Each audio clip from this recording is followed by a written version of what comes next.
One of the biggest mistakes I see families make when upsizing is focusing almost entirely on the house without thinking enough about the neighborhood it sits in.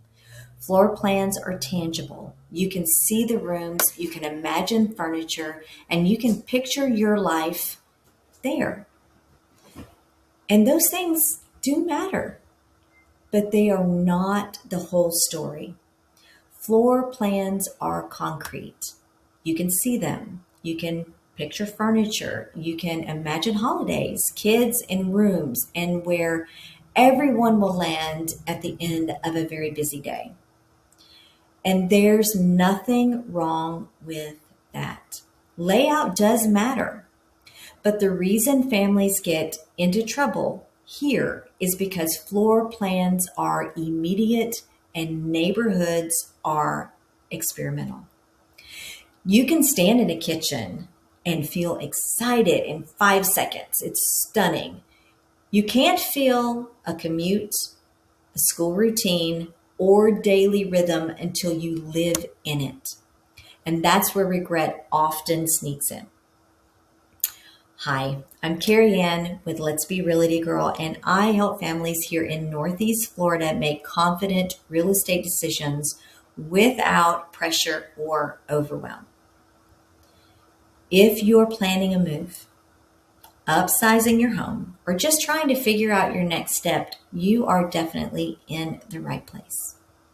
So the neighborhood controls things you feel every single day, often without realizing it at first.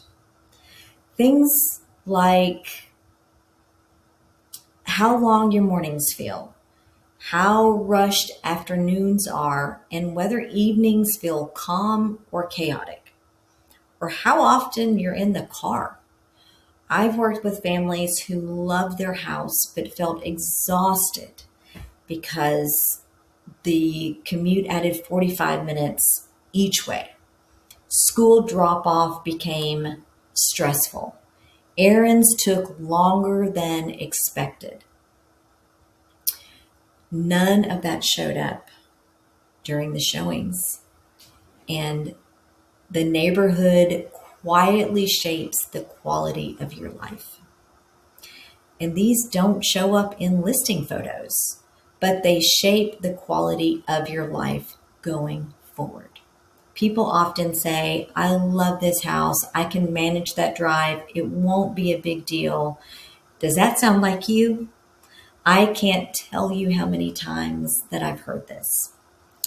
If this topic is helpful, make sure to check out the next video in this series where I will walk through another common decision families face when buying or upsizing here in Northeast Florida.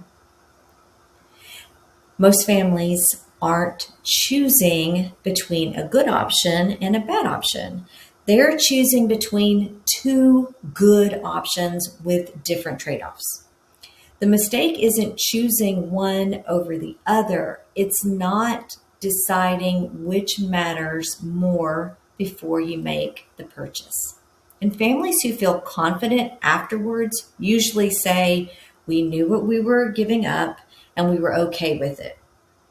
Families often face choices like bigger house farther out versus smaller house closer in, new construction versus established neighborhood, extra space or shorter commute. Those are typical. And there's no right answer, only what fits your priorities. So before touring homes, I encourage families to answer just a few simple questions. And those are, what do we want our weekdays to feel like? Where do we spend the most time? What are we willing to trade and what are we not? Those answers make decisions much clearer and reduce regret.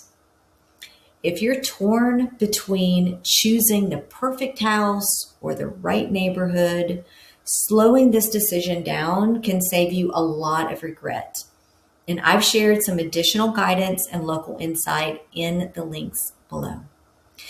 So if you're thinking about making a move and just want guidance that's honest, educational, and supportive, I've shared those helpful links and I'm always available to talk things through. So I'm here to help families make sweet moves, not rush decisions. This is Carrie Ann with Let's Be Realty Girl.